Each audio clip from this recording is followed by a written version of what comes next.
Welcome to the Bill Frantz Show. Today's guest is not me, it's James Croft. Stay tuned.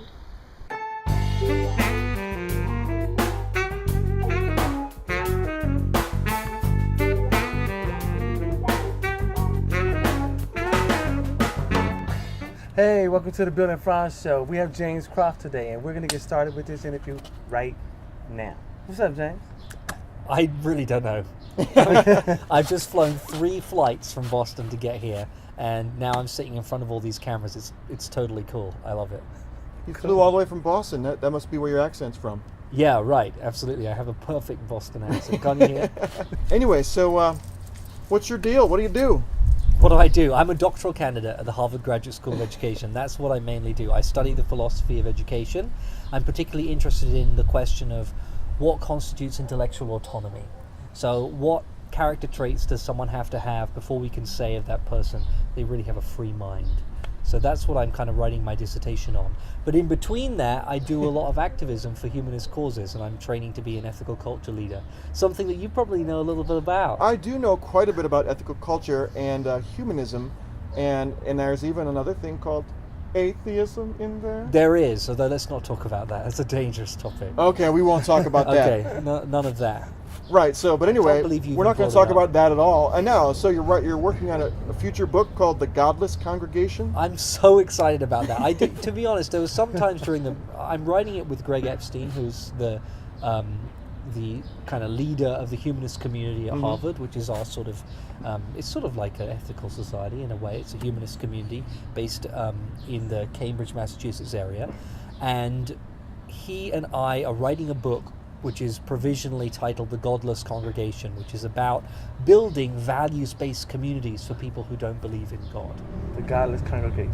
That's what the name of the book is right now, provisionally, for the book proposal. But we've signed the deal. We're being published by Simon & Schuster, which is so cool. Yeah. Like, there were times during the writing of the proposal I thought it would never happen. But now it's becoming tangible in a really cool way, and it's still kind of sinking in that at some point in the future there'll be a book on the shelf with my name on it, probably in smaller letters to Greg's name, but still my name on it. Is there an ETA for that book?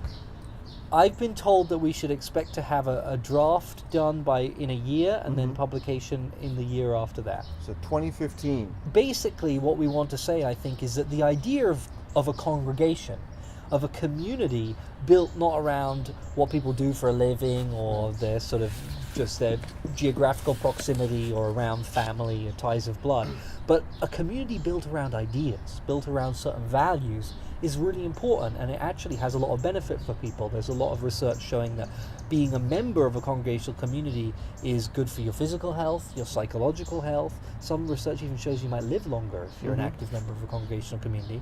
It also has a lot of social benefits. It builds your social capital. It enables you to get involved in civic affairs and politics more easily. So there's this whole suite of benefits. And yet we see a society where congregational membership and attendance is rapidly declining.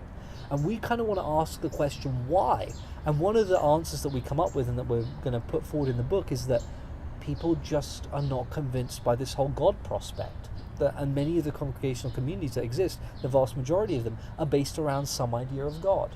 And so we want to suggest that if we want to get all those wonderful benefits of being a member of a close community like that, for all these new people, particularly young people who are increasingly non-religious, we need a godless congregation, like ethical culture societies, and that's the sort of thing that we want to build in the future. That's the sort of précis of the book, and that's never been done on film before. This is a true exclusive of the Bill Frantz Show. How about that? Right here in St. Louis, Missouri. I know, right? It's so cool. Cool. Well, I know we're going to go back to that taboo question again. Yes. The taboo subject about the A word. So, and what happens is, especially in this area, which we know as the American Midwest, right? The subject of atheism can be a little touchy. So, do you have any opinions or want to say anything about how that atheists fit in with the more traditional religious society, both in America, and also be interested to hear what it's like in the UK? It's so different from the UK here. One of the reasons why I'm doing the work that I'm doing now and got more involved in what I see as sort of humanist activism and community building is that I came to America to study 6 years ago now. It feels like it's like half my adult life. And 6 years ago, and I encountered for the first time people who had never met a non-religious person. And they would ask me really weird questions like, well, if you don't believe in God, where do you get your values from? Right. And it just struck me as a weird question, because in England, it's so much more culturally a secular country. Like, people just don't make a big deal about religion, and I kind of assume that most people are not religious unless they say something, and then it would be kind of an interesting thing. Whereas in this country, it's just flipped. Right. And that started to make me think about getting involved more, because there is this prejudice against people who don't believe in God. It's a real prejudice, has big effects in the political sphere, because you can't really run for office without professing some sort of religious belief. Right. And that's weird in a country where religious freedom is kind of an important founding principle. So that really affected me. Yeah, it's a real paradox that that America's played out like that. But it was also, I think, coming out of the closet that really, it was just over 3 years ago, 3 years this past March, that I came out as gay. And that changed my life in so many ways, and it made me much more involved in activism as a sort of piece of my life's work, what I like to think of it as my life's work. And it really kind of hit me then particularly powerfully that one of the major impediments to American progress is the religious right. It's like this huge anchor that's dragging American society back, and that doesn't exist in England. The chief executive of the British Humanist Association likes to say, we have a religious right in Britain, and she's a very unpleasant woman. I love that joke. But it expresses an important truth, which is that there's nothing like the religious right in England. Right. And that has enabled us to make progress on certain social issues much faster and more effectively than in the United States. And that really spurs me to make humanism a part of my political activism, because I really think that there is a sense in which we have to build some sort of cultural counterweight to the religious right to pull in a different direction. And so I kind of think the building of these godless congregations can be part of that big attempt to build a more politically engaged secular left to oppose the religious right. Cool. Now let me ask you this then. What if there's somebody that wants to get involved in your organization, but they do believe in God, Right. but not in the aspect that most people believe in religion? I think a lot of people confuse God and religion. Right. So they kind of put it, I think they're different. So, what would you say to somebody like that want to get involved in your organization? But come on in. Like, one of the reasons why I'm training to be an ethical culture leader, and that's one of the ways that I've pursued my sort of career in this area, is because ethical culture was always founded on the idea that what you believed about God or the supernatural or metaphysical questions is secondary to your ethical values. And it's much more important how you treat people, what you believe on questions of justice and equality and human progress, than what you believe about God. And I think that priority has it the right way around. I would really like that to be the guiding principle, to be welcome to everybody. As long as they share our basic values, they can be a full member of the community. Now, that doesn't mean that I'm not going to preach atheism, sometimes, because I think that it's important to keep people thinking about these questions. But not exclusively. But that it's not going to be a community founded around not believing in God. Right. And I think that one of the things we really need to move beyond in the sort of free thought movement, such as it is in America, is this idea that not believing in God is the most important thing about your identity. I think that we really need to get to a point where people say, yes, I don't believe in God, what do I believe in? And then I think that will make people more open to the idea of building coalitions with religious people and people of faith who share the same basic values on certain issues. But I definitely agree with you. I think that people of a religion should respect anybody's belief, because I don't have no problem with atheists or any other religion. I just look at it as, okay, that's what that person believes. And I'm not going to sit here the rest of my life trying to convince somebody to believe what I believe. And I just want to respect everybody's wishes. But I guess we live in a society that is really historically based through religion.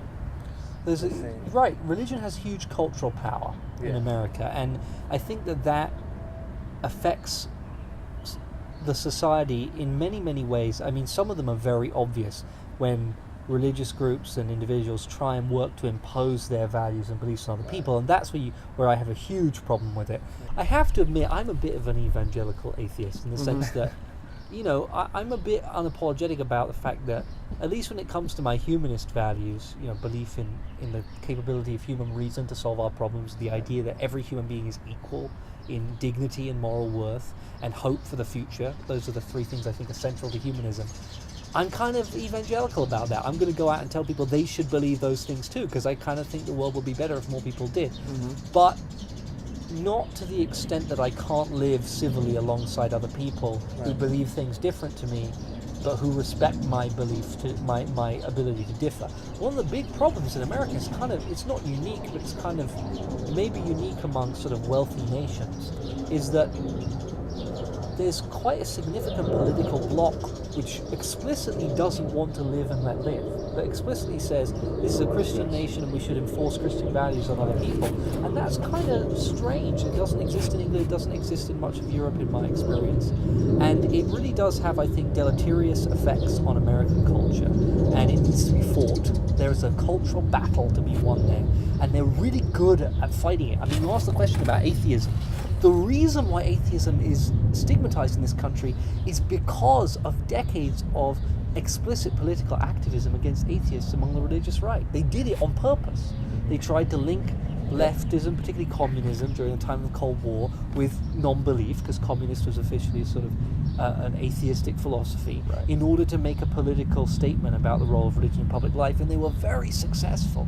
And the religious right continues to outcompete and outperform many liberal and leftist organizations in America, and they've really had a stranglehold in the cultural conversation that I think is only now starting to let up. And I'm kind of excited to see, I think the last election was a big sign of that sort of move away. Okay, we're going to take a break and come right back. I'm going to shut up now for a moment, and we're going to take a break, because I talk real long. Hi, this is Bill from Bill Frantz Show. I'm going to get real sincere with you. We've done a great job. Don't you agree? Thanks to B Corporation. B Corporation has really done wonders for the Bill and Frantz Show. Also, F Corporation have done wonderful things. Thanks to both B and F for all your great sponsorship. Thank you very much. Hey, welcome back to the Bill and Frantz Show. Take it, Franz. Okay, all right, that's cool. James, man, I've been enjoying the conversation with you, you know what I'm saying? Me too. And I'm glad that you came all the way from Boston, Perth, London, England to kick some science to us in St. Louis. I love that. You know? But let's get down to what's happening in the States right now with this Powerball. It's $600 million. $600 million? $600 million. What could I do with that? I don't know. A lot. I didn't even know about that until today. Me when neither. I saw it on the paper, like going through one of the airports, and I was just amazed by that figure. I don't think I've ever bought a ticket to any lottery ever. Like, I've bought scratch cards, but I don't think I've ever bought a lottery ticket. Maybe I remember in England when they started the national lottery, it was a huge deal because we never had one, and they kind of launched it on this big TV show, and they do the drawing every week. And I remember watching that.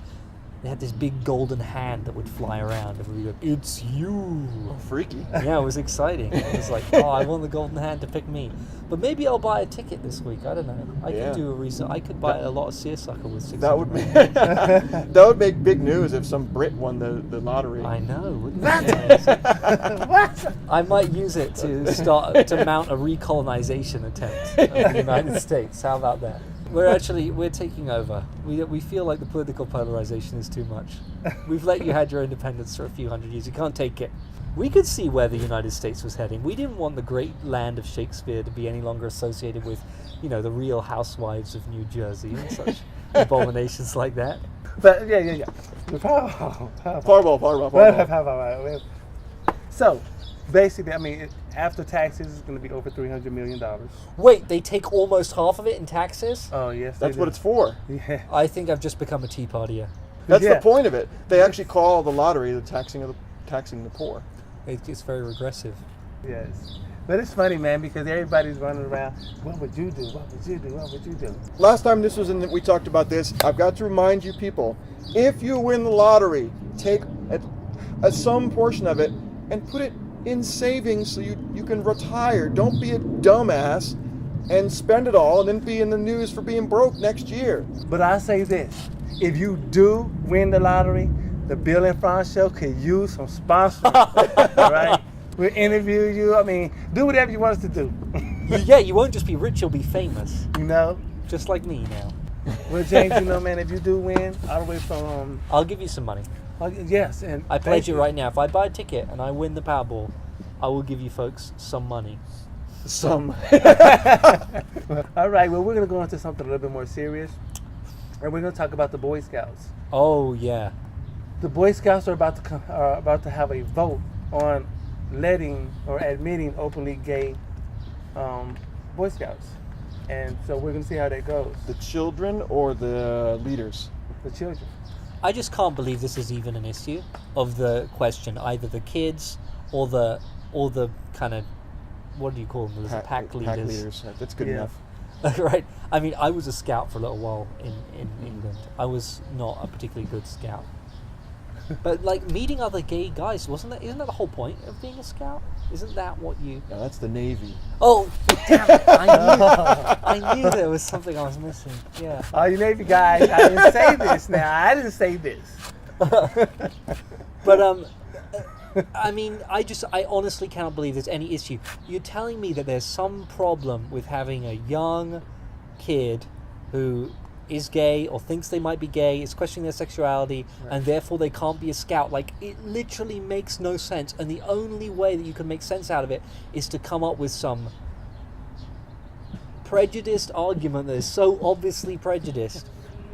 It makes sense to those who are ignorant. You know what I'm saying? It's a lot of ignorant people out here. So, I mean... Ignorant sense. Right, you know, because I don't see a problem with it. I mean, what's wrong with it? Shouldn't a gay boy learn survival skills too?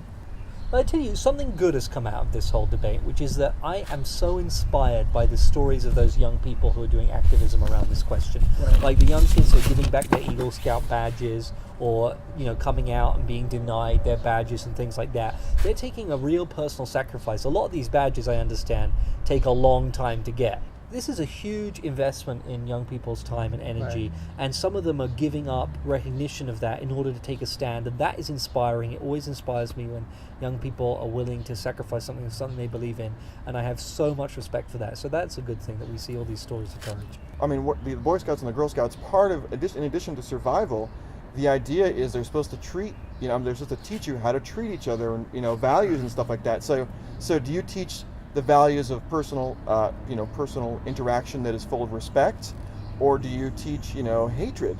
Ever since 2008, we've been learning and witnessing a lot of division, especially after 2008 when we elected Barack Obama as our president. Mm-hmm. There's a lot of division, old wounds that people say, they were gone a long time ago. No, They're very much alive. I would say one more thing about the United States. I know that you were saying before that, it's surprisingly regressive and all that as far as certain things, but as the old haters die off, we're seeing the new generation. We're surprised recently by how many states are actually voting for marriage equality. It's kind of accelerating almost in the country, and I think that is an indication that there is a brighter future.